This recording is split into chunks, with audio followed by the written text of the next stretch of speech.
Welcome to Small Arms Solutions. Today we're looking at the Sig model P322 22 caliber semi-automatic pistol. This is one I've had this one for a while. I put a lot of rounds through it. I think my last count was nearly 1,000 because I wanted to see how well this thing did work, especially compared to the Glock. Now the Glock 44 is one that we've been known to have some problems with. We're going to get into that in a little bit because basically these two pistols came from a similar concept. This one here is the exact same size as the Glock 19, so somebody with a Glock 19 could pick this up and they'd be able to use this as a target pistol to save some money on some ammo. Well, the Sig P322 did the same thing. So basically here we have the Sig P320 Compact, which is about the same size gun. You can have the exact same accessories on it for as far as optics, threaded barrel. So basically, you could have this gun here as your defense gun, and you could practice with this one. This is, again, a little bit heavier, obviously, because it's a 9mm. It's a little bit wider, but overall, it's very, very similar. So let's talk about some of the things that really make this thing neat. First one is the magazine. This is probably the highest capacity magazine 22 in the market right now. This is a 20 round magazine. Sig also has just released a 25 round magazine for it as well. Unfortunately, I haven't had access to one of those yet. But when you compare that to what Glock offers a 10 shot magazine. This upset a lot of people. According to Glocks, they said, well, this was be legal in all states. Sig said, well, no, we'll make a proper magazine and we'll make a magazine for those who are in occupied states. So Glock has not yet to come out with a high capacity or higher capacity magazine for theirs. However, some other companies have. I have not tried any of the aftermarket magazines that hold more. But this was a very big disappointment with the Glock, where Sig came out with the highest capacity 22 semi-mag pistol that was on the market. So let's take a look at some of the things that are on here. This comes with a rear sight that was removed. It was a fiber optic, and the Sig Zero was put on here. Now, this particular optic is ideal for a 22 caliber. As you can see from the rear here, you do have a little bit of a white reticle on here to line up with your fiber optic sight on the front, so you'll be able to use the sights even if your battery was to go out. The only bad thing about this particular optic is you have to take it off to change out the battery, which means it would take your zero off a little bit if that was to happen, but you can turn this off so it lasts quite some time. Now, the barrel carbon steel 4-inch, and it is convertible threaded. What convertible threaded means is we're going to need to remove this end for us to be able to disassemble the pistol. This is the normal end cap, which is round. It's for unsuppressed. Basically, all we're going to be doing is we're going to be removing this, putting this cap on here, and that's going to make it for unsuppressed without threads, but we're going to see a lot more of that once we take it apart. And the sound suppressor we have on here is the Atlas, which is their Copus, which is an excellent 22 caliber suppressor. So let's take a look at some of the features also on here. We have a 1913 rail on the bottom, again suppressed. We have serrations front and rear. We do have a manual safety on here as well, which is also ambidextrous. So you have a manual safety. You also have an ambidextrous slide catch here as well on both sides. Now the trigger is also interesting because it comes with two triggers. One is the straight trigger. This is the one that it comes on. I tend to prefer the curved triggers myself, so I went ahead and I replaced that with the curved trigger. You do have a reversible magazine release as well. And again, you have a little bit of a nice little groove in here for as far as your finger is concerned. So looking at some of the stats, looking at 17.1 ounces. Overall length is 7 inches without the suppressor on here. Width 1.4. Again, you have a polymer frame with a 1913 rail. Again, changeable sights. Now this trigger on here is 4 3/4 pounds. This is tested on military weights. So your trigger is quite nice. The trigger on here is going to be one thing that's going to give you a benefit over the Glock pistol, which we're going to see once we take this thing apart. For disassembly, it's quite simple. But before we disassemble this, we're going to have to take off the end cap, which will take a regular old crescent wrench.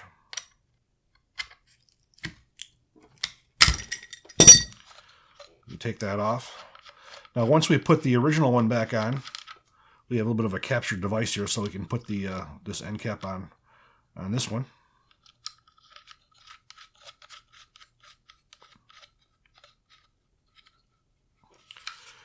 So for disassemble, we put the lever up, and we pull right off. So we see we have a captive spring on here with this on here. We have a fixed barrel. Now I'm going to show you what I think is the biggest benefit over the Glock. This is not striker fired like the Glock. This is hammer fired. As we can see right here, we have the hammer right here. So when we pull the trigger, well, the hammer will go forward. Unfortunately, this has the safety engaged with it. So this one won't release the hammer with the slide off of it. But we can see the hammer right here. What does that give us over the Glock? The Glock is striker. So basically you have, when you pull the trigger on the Glock, you're pulling backward on the striker, which is taking force off of the recoil spring. So those two have to balance each other out.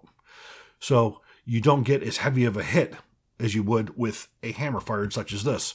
When it comes to 22 long rifle ammunition, where the primers are not nearly as reliable as center fire, you need to get a really good hit on that cartridge for it to go off. This one here, I definitely did see over the long haul, I had far less misfires with this one than I did with the Glock, and that was due to this. Now, for as far as this being modular concerned, I haven't really paid too much attention to it due to the fact that there's no other grip modules available for this. But as you can see, manual safety, your slide stop, which is ambidextrous as well. Looking at your slide, you do have a firing pin safety on here as well, as we can see right here. Now, unlike the Glock, this is a solid piece of light aluminum. You don't have any polymer steel combinations where anything's going to break. That's one of the things that we have seen with the Glock pistols is some slides have failed on that because of the polymer construction on it. You don't have that with this, but very, very lightweight slide, balanced properly. Now, another thing that's interesting to note about the Sig P322, it was solely developed here in the United States in New Hampshire. So it was tested with American-made ammunition. Now, Glock, they talked about millions of rounds they put through those guns. It was in Europe. So for as far as, any of us know, the ammunition that they were using was very high-quality European ammunition over there versus the ammunition that we see here. This is a good sample of the ammunition that I was testing, with these two pistols. We had bulk American Eagle, bulk Federal, bulk Winchester, bulk Remington. There's a couple of them I ran. I shot up all of them. But this is the basic ammunition that we use, which is what you would buy in an American gun shop or an American sporting goods store. And this is the ammunition that the Sig P322 was tested with. So for as far as the Glock is concerned, we're not quite sure exactly what they used, but we knew in several channels when we did the reviews on them that it did not like some of the ammunition. So let's take apart the Glock and do a little bit of a comparison to this. Again, we have to do the same thing with the Glock we do before. We have to dry fire, pull back, pops off the side. We have a much heavier recoil spring. Now, here is another point of contention with the Glock. The Glock does not come with a threaded barrel. For the Glock, you're going to have to go out and spend an extra $130 to get a threaded barrel. So your overall cost of your Glock is significantly more. Looking at $450 for the Sig, which has the threaded barrel adapter. Then you're looking for the Glock, $430 for the gun, plus an additional $130 for the threaded barrel. Now we look at the Glock slide is not optics ready. They may have come out with some recently that I don't know about, but it's not optics ready. You can see we have a lot of polymer on the top here, and then we have some steel on here. You do have the firing pin block. But as you can see, this is striker fire like the regular gun. If you look at the Sig slide, you'll see a big opening here because this is where the hammer is. So you're not having this issue with having to pull back on this and then counter this much heavier spring. The Glock, you could see from my video I did on the Glock 44 where we did some of the slow motion, and you could see how with ammunition out of the same box, just a slight amount of inconsistency was enough to cause a failure to eject. And I believe that solely was because the recoil spring pressure on here is too heavy for some of this lesser quality 22 long rifle ammunition. And I believe that's what made it much more sensitive than the Sig is. Now looking at the frames. Again, we see we have a hammer strike instead of the striker system that the Glock is known for. Again, you do have the ambidextrous slide stop on the Glock, but you have no manual safety, which, of course. As you can see also on the Sig, you have a fixed barrel. You have a barrel that's basically in this shroud right here, pinned in place. This is also captive, of course, with the standard barrel on here. And you can see the Glock is slightly smaller as well, because again, you have a 10-shot magazine in here versus a 20-shot magazine. The Glock's basically based off of the Gen 5. Again, you have two different barrels here for the Glock. You have the threaded barrel, and you have the barrel that it comes with. Now, both of these barrels, this is all made in the USA. It basically has to be because of the points coming in. You do have a loaded chamber indicator on the Glock. You can see the little notch right here, which you can look down, and you can see the cartridge case. Most of the times you're going to have some kind of a flashlight or something to be able to see that. It doesn't really work all that great. With the Sig, there's no safety indicator that's on there. So, again, reassembly. We're going to put this back together with the suppressor barrel. Again, dual embedded recoil spring. Why do we need this? You need this because you're using the striker instead of having the hammer.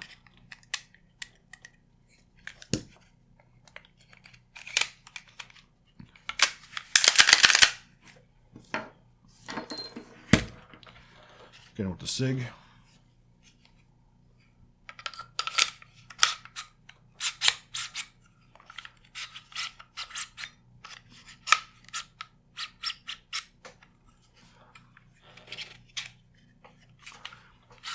The Sig back in place, lock the lever back in place. There we have it. Lock open again. I want to put the threaded barrel back on there because we do use a suppressor.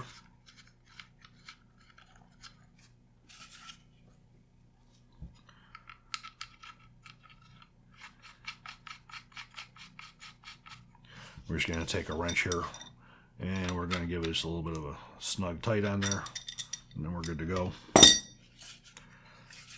And then, of course, put that sound suppressor right back on there.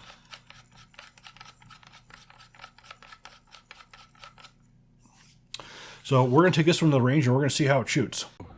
2 magazines or 40 rounds of CCI Mini Mag.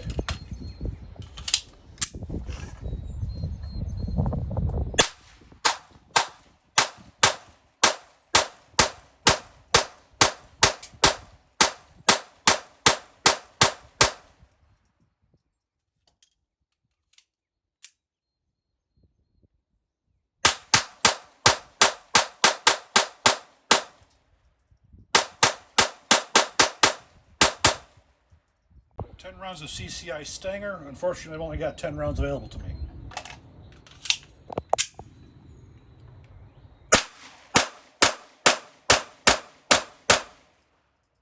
.20 rounds of American Eagle 22 long rifle.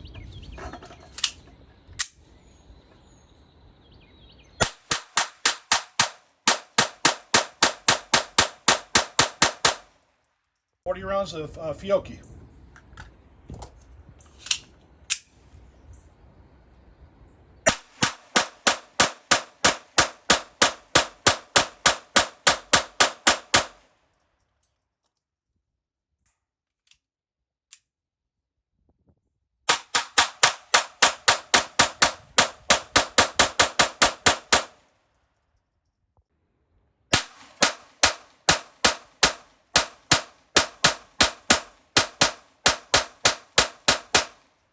Fiocchi.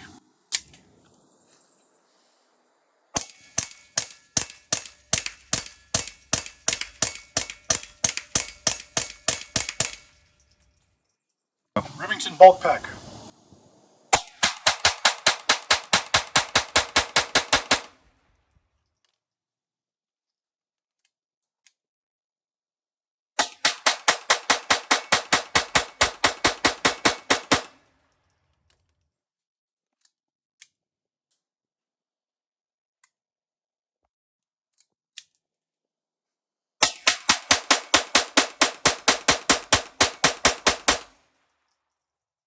We're going to do a second attempt on the cartridge that failed to fire the first time in the Glock of the equation. That was actually a dead round, so that won't count against it. As you saw, we have 11 different kinds of ammunition we tested. Now, initially, when I shot, I did have a few problems, and that was because of the magazine. I was unaware that there was a little bit of a technique in loading the magazine. So we're going to show you what that little technique is right now. Now, when you load these, basically you pull down just enough so you can load the cartridge in, and you slide back to the rear. You have to make sure that the rim is in front of the rim on the bottom, because if you don't, you're going to have what's called rim lock, and it's going to drag 2 cartridges up there instead of 1. So you just pull down just enough for you to be able to put 1 round in, slide it back, and make sure it does not go, the rim does not go behind. Once you do that, every malfunction I had went away. Now, we did keep track of those what malfunctions that we did have, and the ones that we mainly had were failures to fire because of the dead cartridges. The first time we went out, we did 300 rounds with this, and it was 11 different types of ammunition. And once we had the magazines down, we had no issues other than dead cartridges. Next thing we decided we were going to do is we wanted to compare this to this, because traditionally the Glock has had significant amount of problems with ammunition.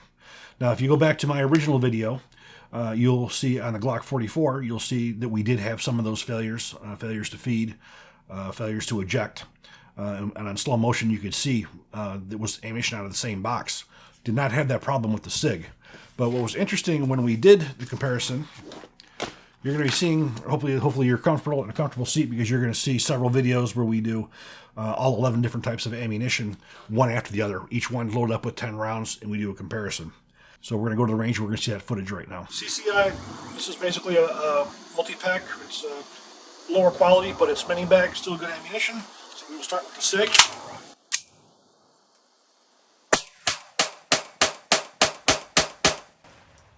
No malfunctions with the Sig. Now we try the Glock.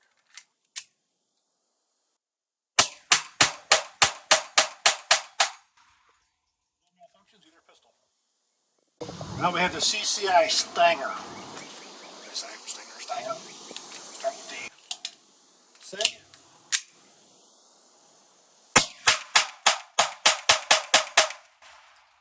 No malfunctions. Now we go to the Glock.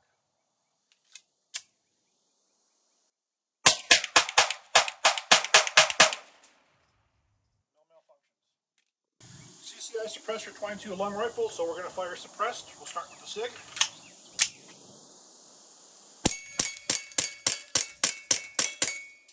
No malfunctions. We'll transfer our suppressor over to the Glock.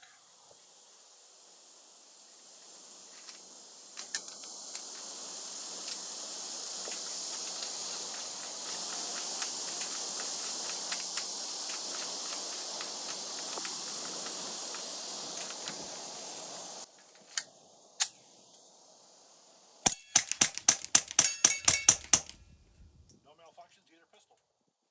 Now we have Federal American Eagle. It's a 40 grain projectile. We'll start with the Sig.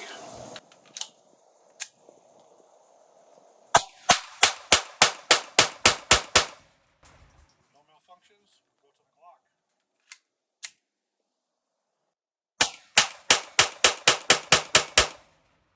No malfunctions. Now we have Federal Target Grade Performance. This is also bulk pack ammunition, and we're going to start with the Sig.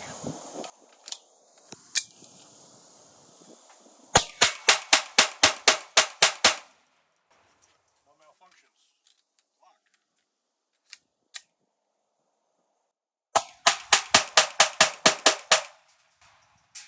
No malfunctions.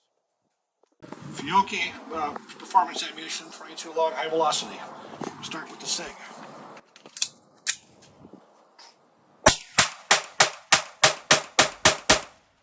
No malfunctions. Go to the Glock.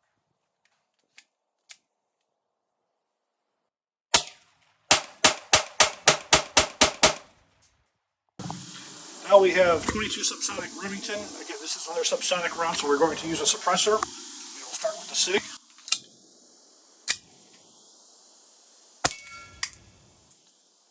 One failure to feed.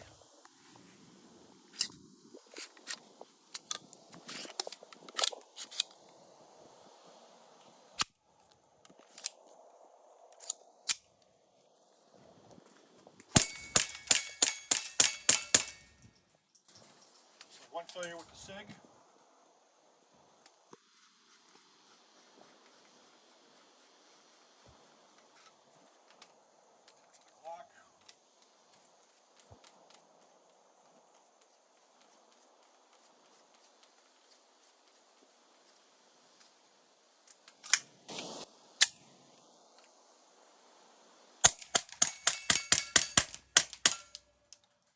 test with the Glock.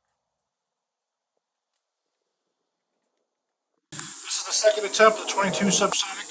Previously, this one had a failure to feed.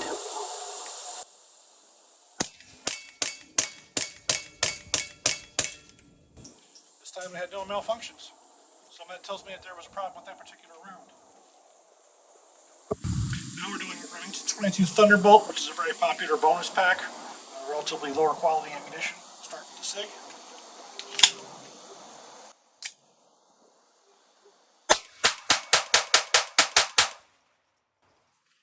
No malfunctions. We'll try the Glock.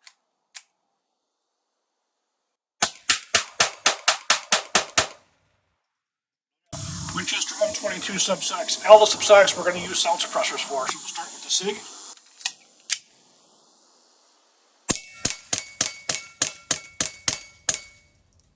No malfunctions.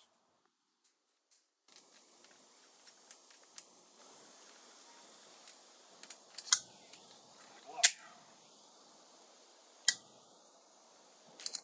Misfire.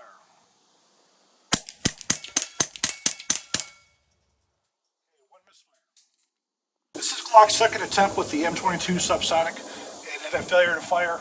Now I have to say, this ammunition has had this problem in the past, regardless of the gun. So I don't know if this is really a deficiency on the part of the Glock or the sort of the ammunition.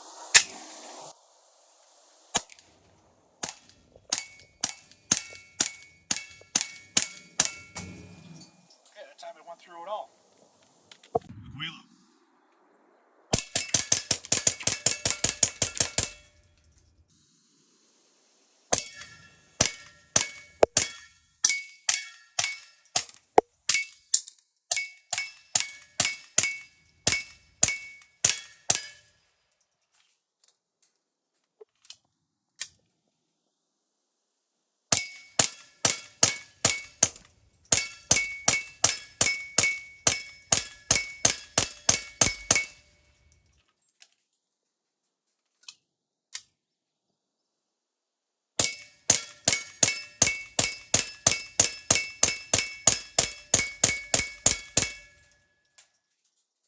CCI suppressor ammunition.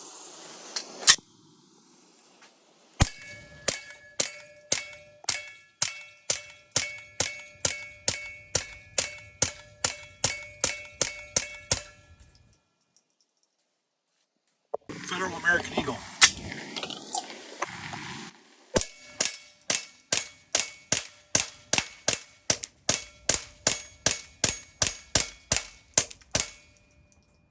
Fiocchi.